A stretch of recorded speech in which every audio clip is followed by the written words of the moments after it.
Hi, I'm Joseph Kateri, and today I have succumbed to the tier lists. Let's go.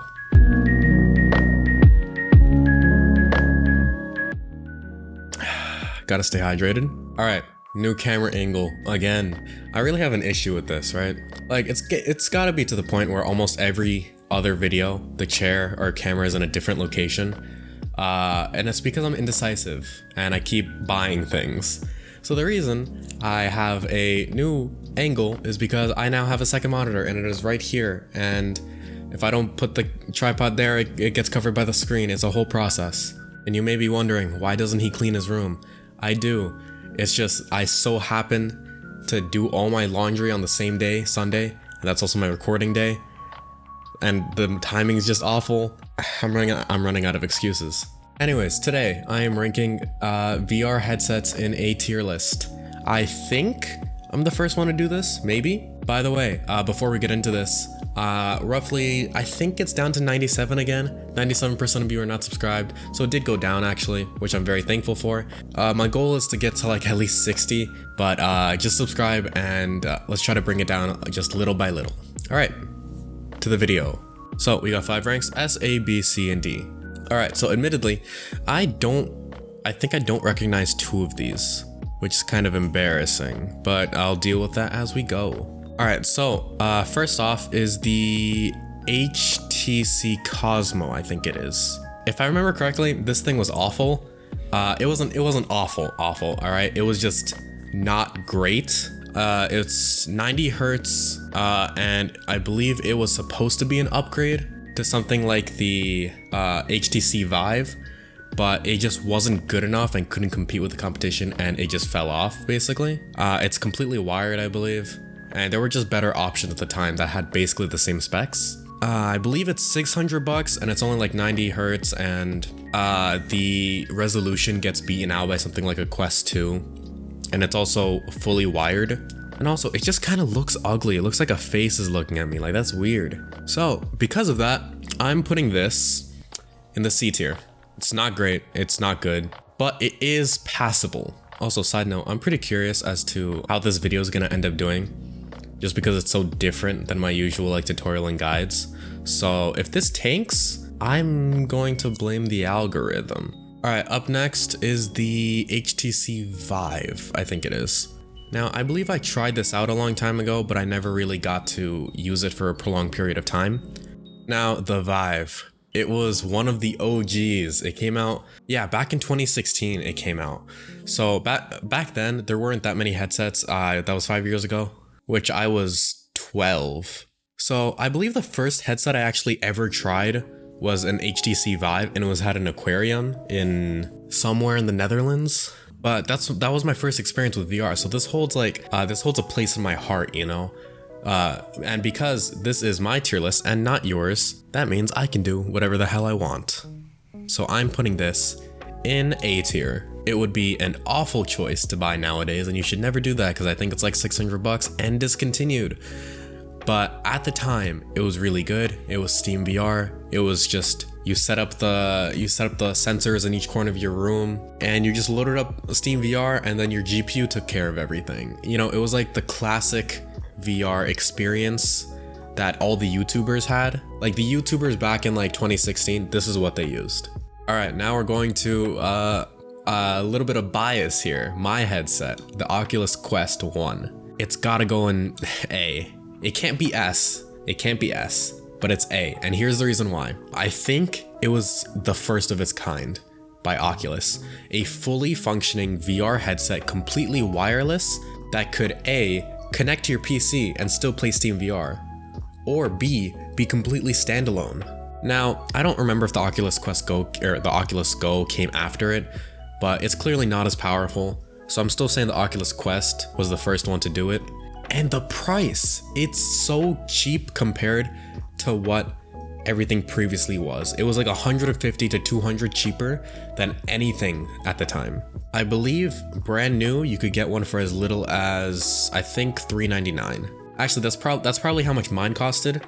I have the 64 gigabyte version, which is right here. I don't know if that's in frame or not, but that's the one I have. I love it and hate it at the same time. There's a lot of bugs and shit like that, but that's kind of normal for any VR headset. And it was the first VR headset that I took seriously. And obviously I know I only have, I think, 400 subs at this point, but I wouldn't have any of that if it wasn't for me having a VR headset and playing games and figuring out cool shit to do inside of the games. But still an amazing experience, but it's not S, purely because the Oculus Quest 2 came out. Now I'm gonna go ahead, skip ahead and just bring the Oculus Quest 2, that's gotta be an S tier.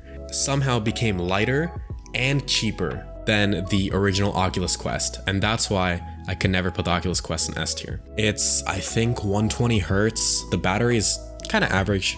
It's super light for a VR headset. It's just the ultimate beginner headset really for VR. At least 5 of my friends who have come over and tried my headset and been like, oh my god, this is amazing, I want a VR headset.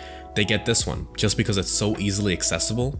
You can mod it so much, it's just so cheap and such a beginner friendly headset. All right, enough of the Quest 2. I'm kind of preaching at this point. Next, we're going to go to, I believe this is the Rift S. This shit's gotta go in B tier. Now, the reason being is I believe it had very similar specs to the Oculus Quest 1. It was very comparable, to the point where when the Oculus Quest 1 came out, one of the first VR videos I ever saw was by Thrill Seeker, and it was Oculus Quest 1 versus Rift S, which one should you get? And I probably saw that video 2 years ago at this point, but it's the one that brought me into the VR environment. A very good headset, but there was 2 main issues with it. One, it was the amount of bugs that were in it. Like, I remember that there was this one huge bug that people complained about where the microphone straight up did not work or sounded robotic on the Rift S, and you could not fix it. And the other issue was that it was completely wired, which at the time wasn't a bad thing, keep that in mind. In fact, it was the standard. It was wired and you played through Steam VR. Again, a good headset, but it just gets outbested by its own company actually, Oculus. Again, not a bad headset, it just got outbested by its own company actually, because they're all owned by Oculus, which I thought was kind of funny, but whatever. Alright, moving on. I believe this is the Quest Go, D tier. This shit is almost useless, I'm gonna be real with you. I don't know a reason why you would buy this. Granted, it is dirt cheap.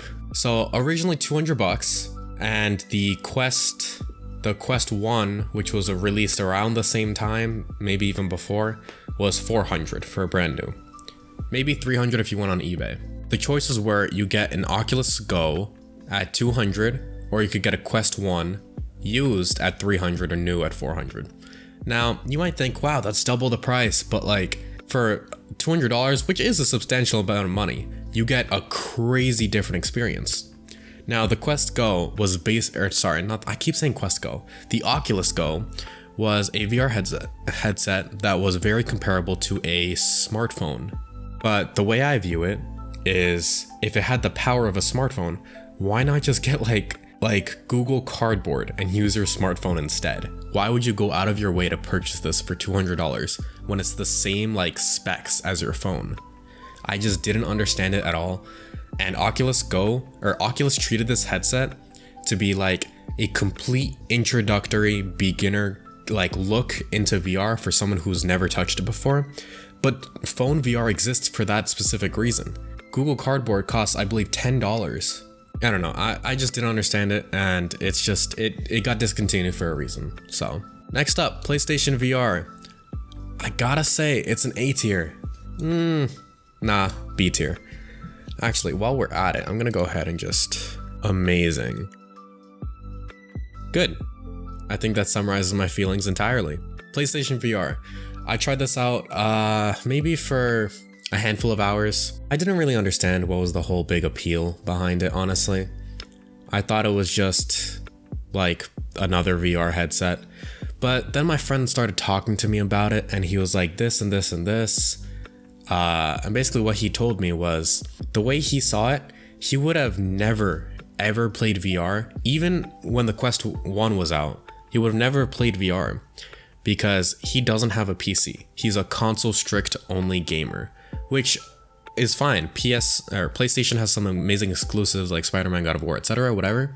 So he would have never touched the Oculus Quest because he didn't want to leave the environment of consoles.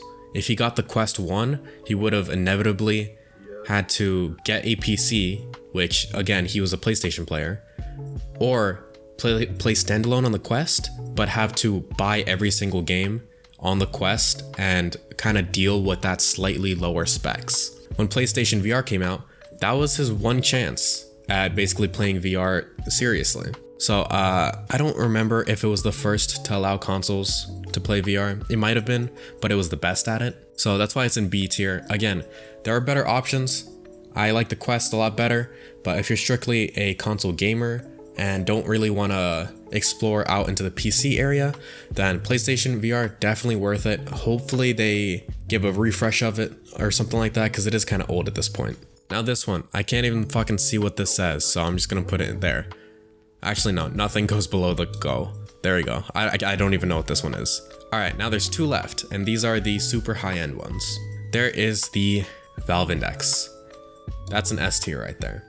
Now, it is quite literally the best a headset can get nowadays for the price, just to be clear. It is roughly $1,000 for the entire kit included, which is a lot of money. You can make a really good gaming PC with that amount of money. But it is probably the best future-proofed, best spec'd, and most comfortable headset you're going to find on the market today. That isn't crazy expensive. Now, a grand is a lot to spend. However, if you have that ability to spend up to $1,000 on a VR headset, I would instantly recommend the Valve Index. That being said, I don't have one, I can't afford one, but if I didn't have a headset, I would buy the Valve Index. The one caveat is that you need a PC to run it because it's all wired, but if you're already spending a band on a VR headset, you probably have a good PC. And now, finally, the Pimax VR headset. I don't know where to put these because they have not come out yet, but I'm gonna put in A tier. This is an 8K VR headset, and it is rumored to be the same price as the Valve Index. Again, rumored that the headset itself for the 8K model costs $900, and the 5K model, 5K resolution, is I think $700. Now that's just the headset, that's without controllers or bases. But if you include them, the 8K model, which is $900, it'll probably be around $1,100, which is comparable to the Valve Index. Now, this headset just seems too good to be true, honestly. Yeah, here it is, right here. So I was basing this information off of an article from 2018. However, it turns out that it is not like that. So this is the 8KX version. It's $1,800 and it still hasn't come out. The 5K version is now available for purchase, which is nice. And wow, it actually is $679, which is pretty cool. What about the 8K Plus? How much is that? Now available for purchase as well, and it's $885. After all the costs, it'll end up being $1,500, which is a lot, but for an 8K headset, that doesn't sound like a lot. But let's look at the reviews. It looks like it's okay, other than it being occasionally defective, which I'm sure they have some type of insurance for or something like that, or return policy. Yeah, it looks like it's a hit or miss. Like it's either great or it bugs out within 3 weeks, but I'm sure like some type of warranty would cover that. But I don't know much about this headset. I can't even afford to look at it. I should get off this website because I can't afford to look at the website. But apparently, at least 2 models of it are out now. So maybe go watch a Thrill Seeker video on it. I'm sure he's already gotten this headset 9 months ago. But as is, just based off specs, I'm putting it in A tier. I can't say for sure, because again, I don't know much about it. Anyways, that's it for this tier list. I think I'll make one more in the future, or at least maybe 2 more. One about top VR games tier list, and another top free VR games, like specifically on the Oculus store. So those probably will come out at some point. Those videos will probably come out at some point. Hope you enjoyed watching this video. On this channel, I make educational and entertaining VR content, so hit the bell or join my Discord down below to receive updates on when I upload, and you can find links to all my social media like my TikTok, Instagram, YouTube, Twitter, and even the music that played throughout this video down in the description. Have a nice day. Stay hydrated, boys.